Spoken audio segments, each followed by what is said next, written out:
Est-ce que vous voyez mon écran? Oui, absolument. OK. Donc, comme Tracy vient vous introduire, mon nom est Jacques Plante, je suis consultant là, chez Forgestic depuis quelques années.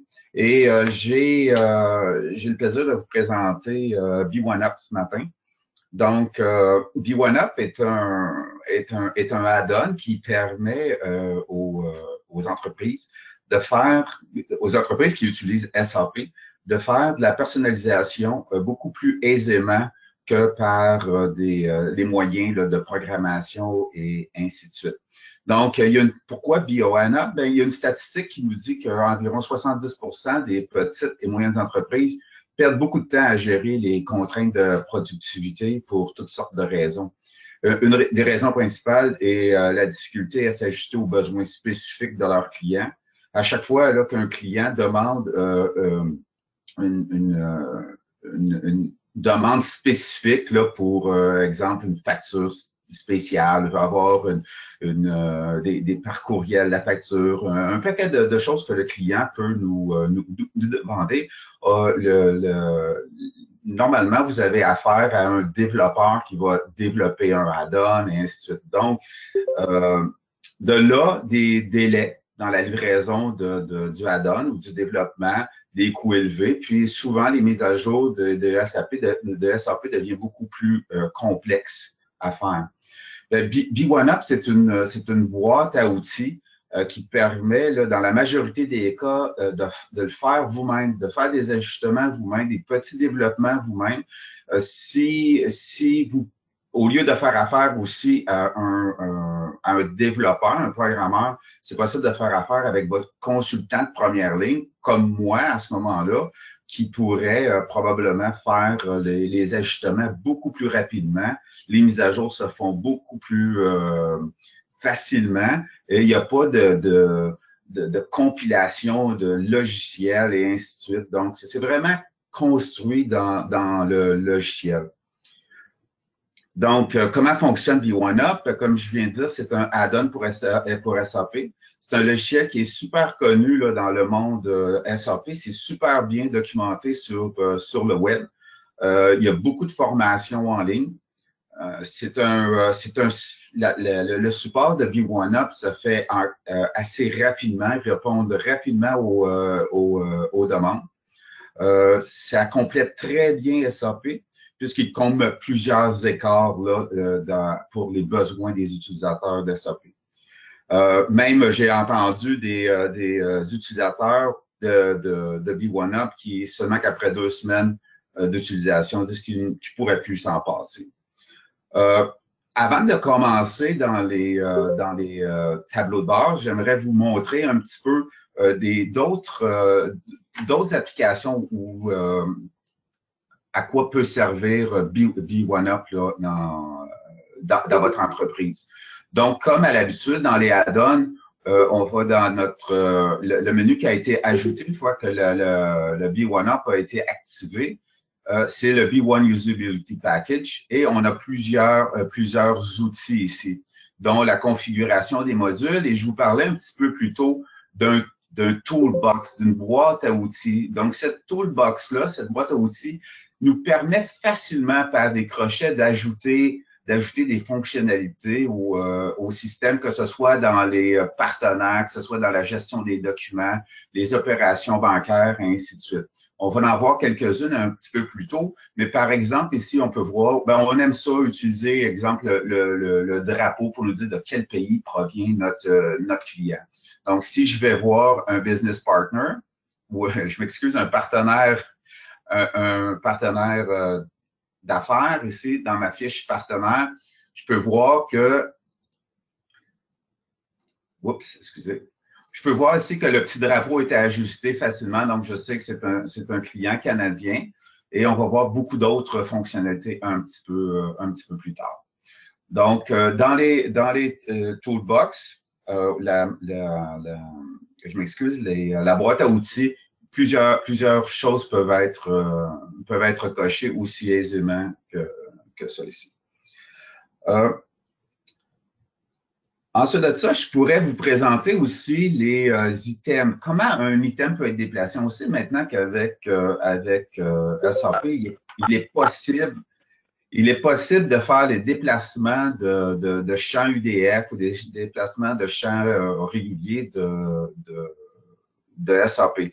Mais, exemple, si je m'en vais dans mes ventes ici, juste pour vous montrer la flexibilité beaucoup plus grande qu'on peut retrouver avec B1Up. Donc, vous pouvez remarquer ici que les champs ont été vraiment personnalisés. Il y a des boutons qui ont été ajoutés et tous ces boutons-là peuvent appeler, je m'excuse, des macros, des requêtes SQL, des conditions basées sur le client et ainsi de suite. Donc, toutes ces configurations-là, boutons, ainsi de suite, peuvent être gérées assez facilement en faisant un clic droit sur le menu. Et ici, vous voyez que le B1Up a ajouté des menus spécifiques. Donc, lorsque une fenêtre va s'ouvrir, on peut déterminer qu'est-ce qui va arriver. Est-ce que ça va vérifier pour le crédit du client? Est-ce que ça va faire ouvrir des pop-up, des messages là, sur les livraisons et ainsi de suite. On peut éditer aussi facilement, comme je vous disais ici dans les boutons d'outils de placement. Vous pouvez voir ici tous les outils qui ont été, pas les outils, mais les champs qui ont été déplacés. Et à l'intérieur de ces champs-là, chacun de ces champs-là peuvent être placés exactement à un endroit, peuvent être reliés à un autre champ, donc ils vont apparaître ou non ou pas. À quel moment le trigger ou l'application va nous donner notre message, des couleurs peuvent être ajoutées et ainsi de suite. Donc, pour déplacer un champ, si je prends par exemple le champ ici, que je voudrais déplacer sur la fenêtre principale, donc je pourrais venir ici, ajouter ce champ à la fenêtre principale. Le système va me demander en dessous ou au-dessus d'un champ. Donc, je pourrais dire ici, ben, je veux l'avoir en dessous d'un champ. Et je vais cliquer tout simplement sur le champ sur lequel je voudrais que l'item soit déplacé. Oh, je m'excuse, c'est parce que ce champ ici est déjà pas, c'est un champ qui n'est pas complété, là. Évidemment, je vais me retrouver avec un champ par-dessus l'autre, mais je pourrais venir dans vous voyez ici, c'est le champ que je viens d'ajouter, le RMA. Je pourrais venir ici et déplacer ce champ plus précisément avec les pixels.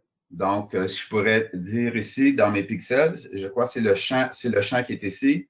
Après tel champ, la relation avec un élément et l'espacement à gauche, à droite, ainsi de suite. Donc, je pourrais ajouter les pixels à quel endroit je voudrais que le champ apparaisse sur l'écran. Je peux aussi ajouter la grandeur du champ, donc plus large, moins large, et ainsi de suite. Donc, c'est des choses qui peuvent se faire très facilement.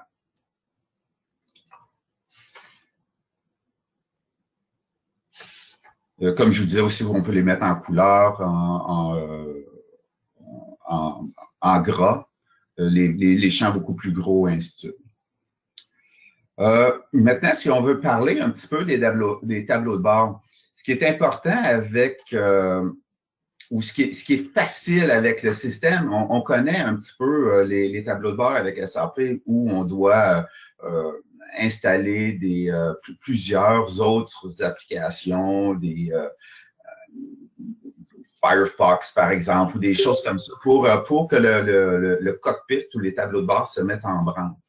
Alors qu'avec B1Up, les tableaux de bord, c'est seulement un crochet finalement. On fait seulement que dire, OK, on veut avoir les tableaux de bord. Maintenant, c'est inclus avec toutes les versions de B1Up. Donc, on peut voir ici, on a un tableau de bord qui est affiché. La chose qui est importante, c'est qu'on ne peut pas avoir le tableau de bord de SAP et le tableau de bord de B1Up qui vont fonctionner ensemble. Pour mettre en branle les tableaux de bord, comme je vous disais, c'est très facile. Donc, je m'excuse, je vais aller dans ma configuration ici. encore une fois, ici, c'est pas une boîte d'outils, mais ici, on peut choisir certaines fonctions, donc les boutons de fonction, les outils de placement. Donc, si c'est des choses qu'on utilise, on peut soit les activer ou les désactiver. On voit ici que l'utilisation du tableau de bord a été activée et c'est tout simplement ça. En autant qu'on désactive celui de SAP, on peut activer celui de B1up.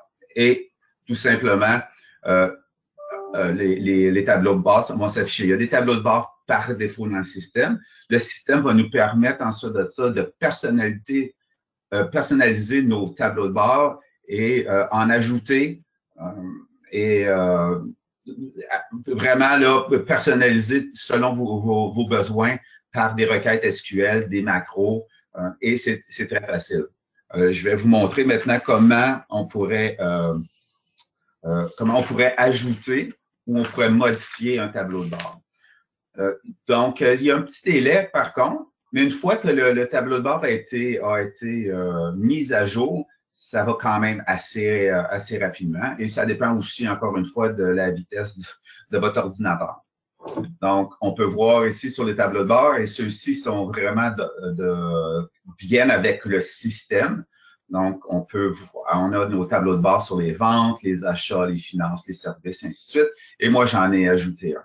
Pour ajouter votre propre tableau de bord, on voit ici qu'il y a un petit menu de configuration. On peut aller sur, par exemple, nos paramètres.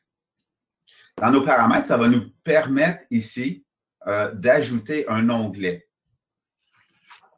Comme je vous dis, un petit délai dans l'ordinateur, j'imagine. C'est mon ordinateur qui est un peu lent, mais c'est quand même beaucoup de données à chercher, là, comme je vous dis, là, pour rafraîchir tout ça. OK, on va l'avoir.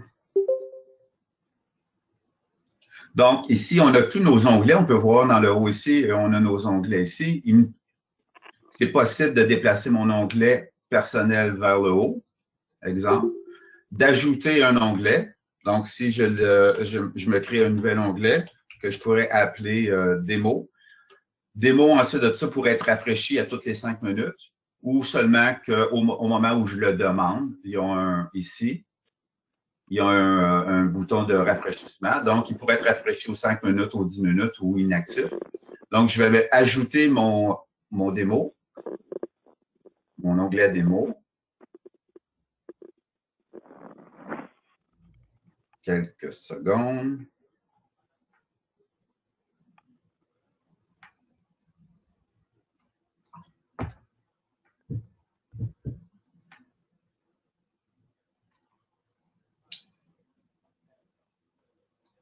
On va l'avoir. Désolé.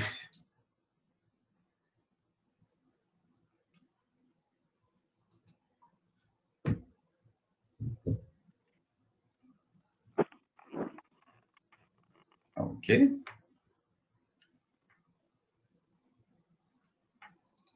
Donc, on voit ici que j'ai un onglet démo qui a été ajouté. L'onglet démo est complètement vide. À partir d'ici, je pourrais rajouter ce qu'on appelle des widgets. Les widgets nous permettent, avec déjà des tableaux de bord déjà conçus, d'ajouter certaines fonctionnalités ou, encore une fois, des widgets. Tout le monde connaît les open lists, les documents open list. Donc, je pourrais ajouter le open list assez facilement. Donc, j'ai mes open lists ici.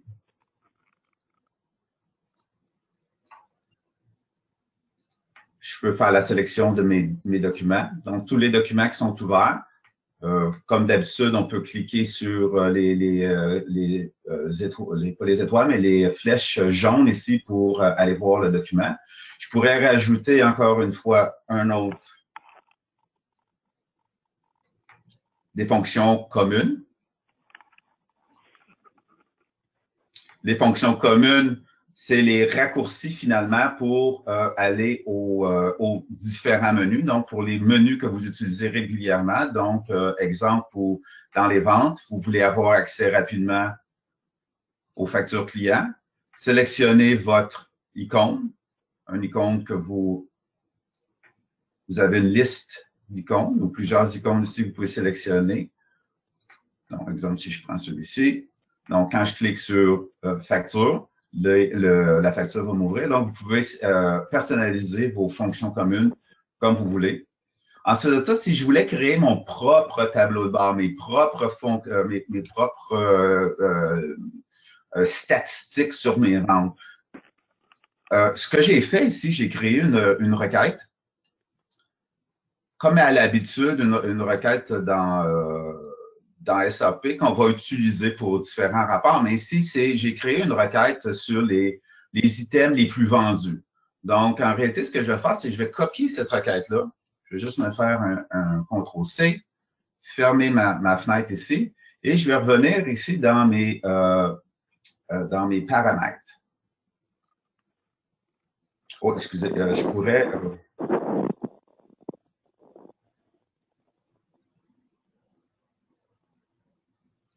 je vais cliquer dessus. C'est un peu long.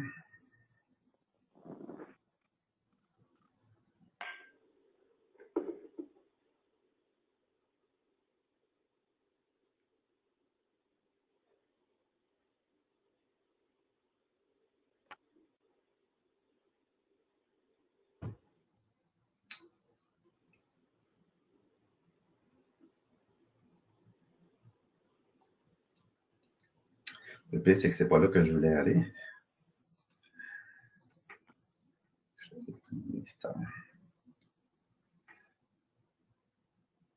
Et je voulais m'ajouter un nouveau titre. Donc, je vais ajouter, exemple ici, mon tableau de bord. On va dire un tableau de bord ici. Le tableau de bord peut être, ce qui est important, le tableau de bord peut être basé sur la base de données SAP que vous avez sur le système, mais vous pouvez aussi faire des requêtes qui vont aller chercher des données dans multiples compagnies, multiples bases de données. Donc, vous pourriez faire des tableaux de bord comparatifs si vous avez plusieurs compagnies et aller chercher les données un peu partout là, dans vos multi-compagnies, que je pourrais dire. Donc, je vais mettre à jour ce nouveau tableau de bord.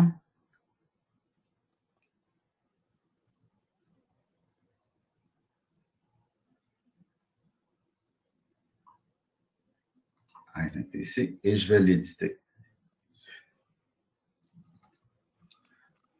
Donc, l'idée ici était que j'ai copié ma requête et je voudrais avoir un tableau de bord qui va être basé sur une requête. Donc, dans le menu ici en haut, je vais aller sur la data source qui va se connecter à ma base de données. J'ai deux choix ici. Donc, ça peut être une requête ou ça peut être une store procedure. Et je vais copier ma requête ici. Donc, ma requête a été copiée ici. Next. Je pourrais faire un preview. Donc, dans le système ici, je peux voir que mes trois items ont été copiés. Donc, close, finish. De ce côté-ci, maintenant, je vais choisir, exemple, une charte. Je veux faire une charte. Et j'ai mes trois champs ici que j'avais choisis. Donc, tout ce que j'ai à faire maintenant, c'est d'appliquer mes filtres sur les champs ici, mes dimensions que je pourrais dire. Donc, ici, j'ai les valeurs totales. Ma charte commence à prendre forme ici. Donc, j'ai mes valeurs totales et je vais ajouter mes arguments. Donc, mes arguments ici, j'ai mes trois ventes qui ont été affichées. À partir d'ici, je pourrais décider de présenter en ordre ascendant. Je m'excuse. Ascendant ou descendant. Excusez. Voilà. À partir d'ici, je pourrais choisir aussi quel genre de charte que je voudrais présenter. Ça pourrait être des bulles, ça pourrait être des petits points ou peu importe. On va retourner à celle-ci. Je pourrais afficher facilement un label, donc la valeur exacte. Est-ce que la valeur, je la veux à l'extérieur du champ ou je la veux à l'intérieur du champ? Donc, vous pouvez voir ici, intérieur, extérieur. Ensuite de ça, est-ce que je voudrais changer les titres? Ici, je vois les titres data, design, edit name. Donc, au lieu de charte, je pourrais dire meilleur vendeur.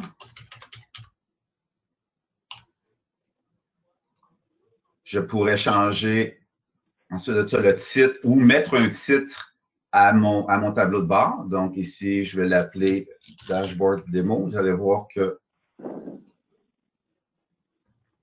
Dashboard Demo a été ajouté. Ma requête, ainsi de suite. Donc, ici, vous pouvez voir qu'il y a plusieurs fonctionnalités, éditer les couleurs, des paramètres, dupliquer et ainsi de suite.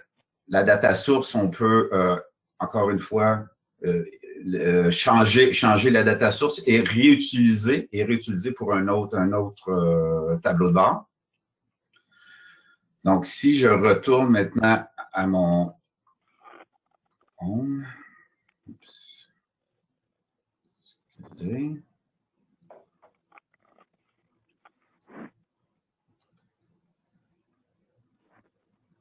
je vais sauvegarder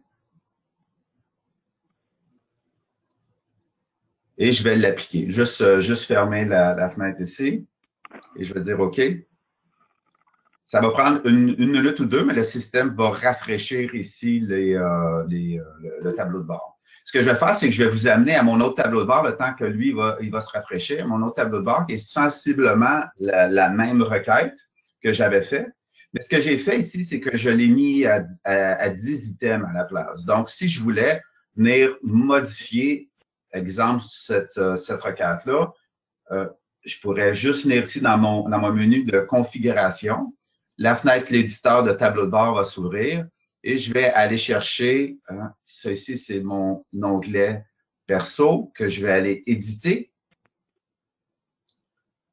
Je pourrais aller à mon data source ici, éditer ma requête et dire, bon, mais moi, finalement, j'en veux 5. Je veux mes 5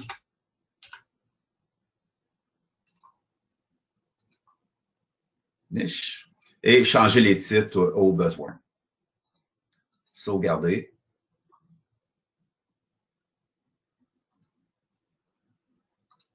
OK. Encore une fois, pour le rafraîchissement, ça prend quand même un certain temps à rafraîchir. Une fois, c'est plus facile de sortir pour le forcer à rafraîchir plus rapidement. Donc, vous avez vu un petit message.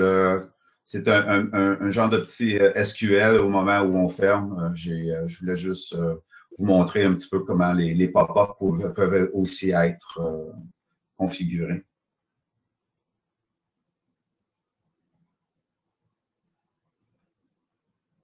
Non, le système va se...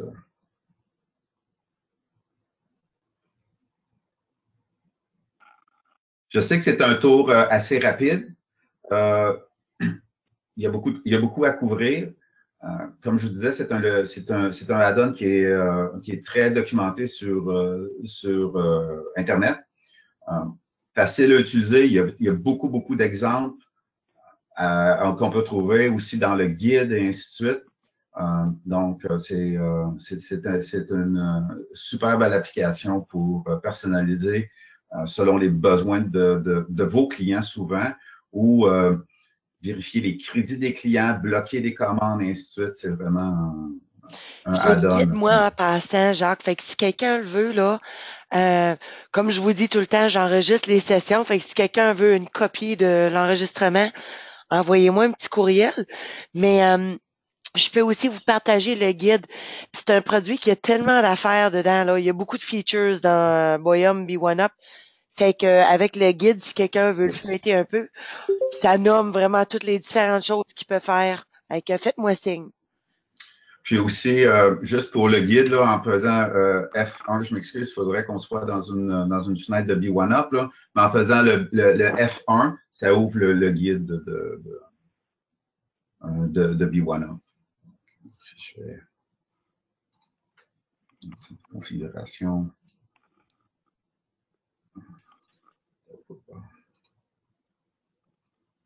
je suis pas sûr s'il va l'ouvrir ça. C'est pas disponible à cet endroit-là, mais peut-être ici. Non. Mais normalement, je le fais plus sur les ventes.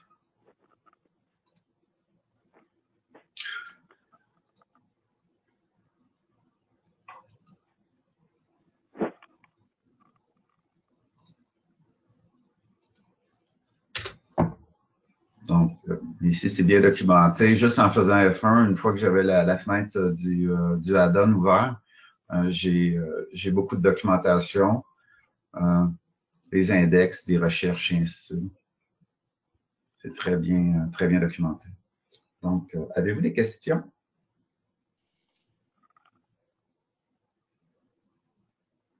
Bonjour. Allô, Mustapha? Bonjour. Allô, ici. J'ai une petite question. Vous parliez tout à l'heure des UDF qu'on pouvait déplacer grâce à B1Up. Mais moi, j'ai vu, je pense à partir de la version 9.1 ou 9.2, qu'on pouvait placer les UDF, mettons, dans un écran d'un item ou d'un partenaire, la fiche principale, sans passer par l'outil en question. Est-ce que c'est la même chose? Ou alors, les deux font ça, sauf que B1Up va plus loin que ça.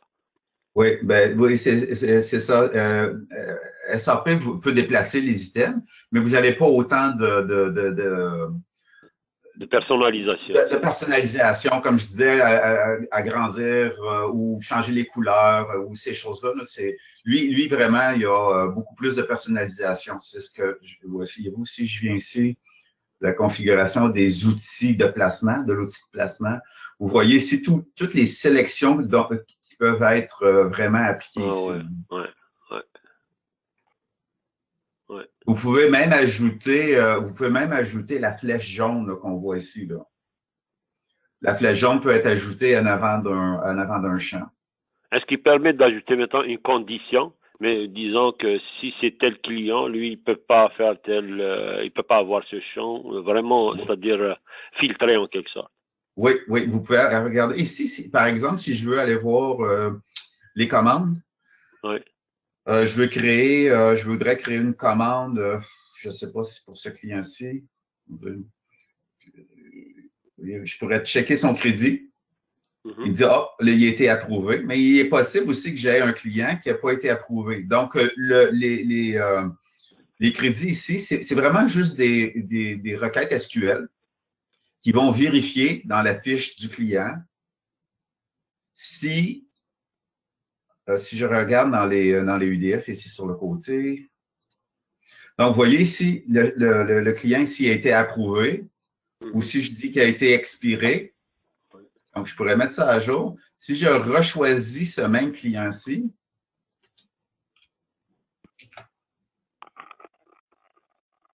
je vais ressortir.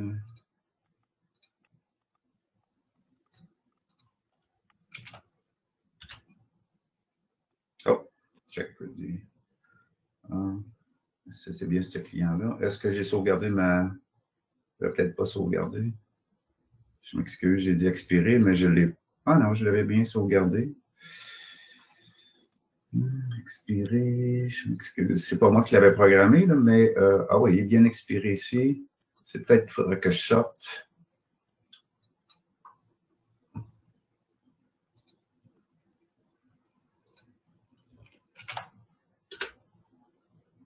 Mais pourtant, il est approuvé. Il faudrait que je vérifie. Là. Ah, invoice. Voyez-vous ici, invoice before shipment. Invoice. OK, ça ici, c'est un message qui est relié. Si on coche ici en faisant la commande, bien, le client veut avoir sa facture, par exemple, avant l'expédition. Comme je vous disais tantôt, voyez-vous, on peut programmer facilement, on peut programmer les boutons ici, appeler le client. Si vous avez Skype ou ainsi de suite, ça peut être programmé sur le système. Donc oui, ça peut être personnalisé selon les systèmes, selon les clients ou les items. Et oui, il y a une personnalisation ici qui a été faite, changer l'entrepôt pour toutes les lignes en même temps. OK, c'est bon. Est-ce qu'il y a d'autres questions pour Jacques?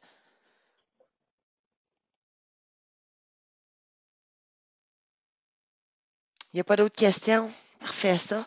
Jacques, t'avais-tu d'autres choses à nous montrer ou Comme je dis, on pourrait continuer toute l'après-midi, mais c'est ça. c'est Non, c'est vraiment pour donner une idée générale. C'est un produit qui a tellement de features, comme j'ai dit tantôt, que, écoute, c'est vraiment un bon produit, là. Fait que c'est ça. Si quelqu'un voudrait un quote ou voudrait peut-être une démo un petit peu plus spécifique, envoyez-moi un petit courriel, puis j'essaierai de vous organiser ça. Puis, dernier point, ben écoutez, je veux vous dire, c'est le dernier coffee break dont Pause Café formation pour l'année. Notre prochain va être le 5 janvier, fait que je vous souhaite de très joyeuses fêtes et on reprend notre séance de formation après les fêtes. On va couvrir, le premier va être sur les plans de maintenance et le portail Autotask. Puis par la suite, notre deuxième séance va couvrir la version 9.2 qui sort au printemps. Fait qu'on va vous montrer toutes les nouveautés qui sortent dans la version. Alors, joyeuses 9.3. fêtes tout le monde. Comment? 9.3, non, pas 9.2. 9.3, oui, c'est ça. Qui est la présentation au mois de janvier, ça. C'est ce que Parfait. Moi, Tracy, Bertrand avait marqué. Mais pourtant, tu as bien raison. Moi, je pensais que quelqu'un l'aurait en mode test, qui serait en train de le montrer, mais OK. C'est quoi votre question? moi, Tracy, c'est Frédéric. J'ai une question là, qui sort un peu de ça. On m'avait dit que dans B1Up, il y avait un produit une fonctionnalité qui ressemblait un peu à l'Enterprise Search de CoreSuite. Je ne sais pas si on aurait comme 2 minutes juste pour Oui. montrer un peu cette fonctionnalité-là. Jacques? Oui. Parfait, ça. Excusez. Je me souviens pas, il est dans quel. C'est probablement dans mon tour. Mais ici, on a une recherche là, dans le haut ici à droite. Mais je vais aller voir s'il y en avait une un peu plus poussée.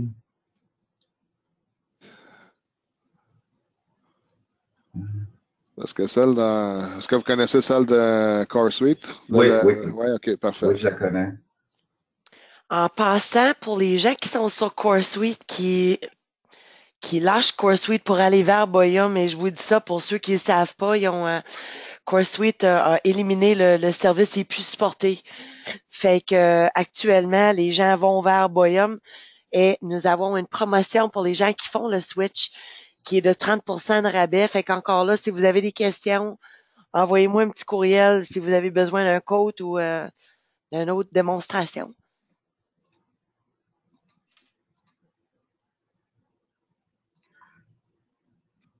Moi, je vous dirais que c'est celle-là ici. Là. Je ne sais pas si je cherche un document 5.3. Oups. Exemple, je fais 5.3, 5.3. Je cherche une facture. On va juste aller chercher une autre facture. Je ne sais pas à quel endroit. Ouais, mais tu sais, comme un numéro de facture, un numéro de delivery, un numéro de sales order, ça marche déjà dans le search de base de SAP, tu sais.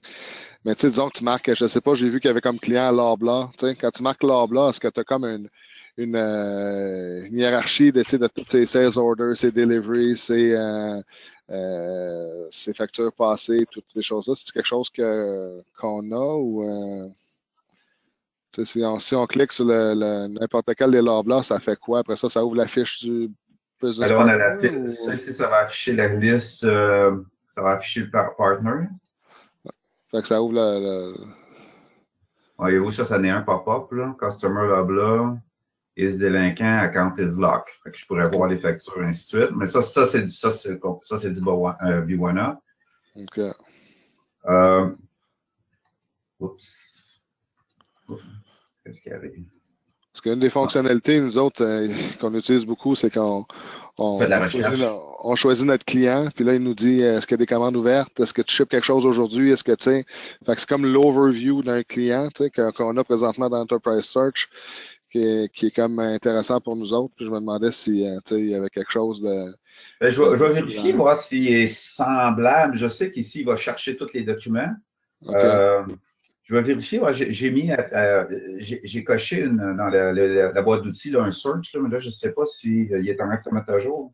Mais on dirait qu'il est gelé, là. Il n'a pas aimé celle-là, là, je ne sais pas c'est quoi. Mais je vais vérifier, voir, puis je vais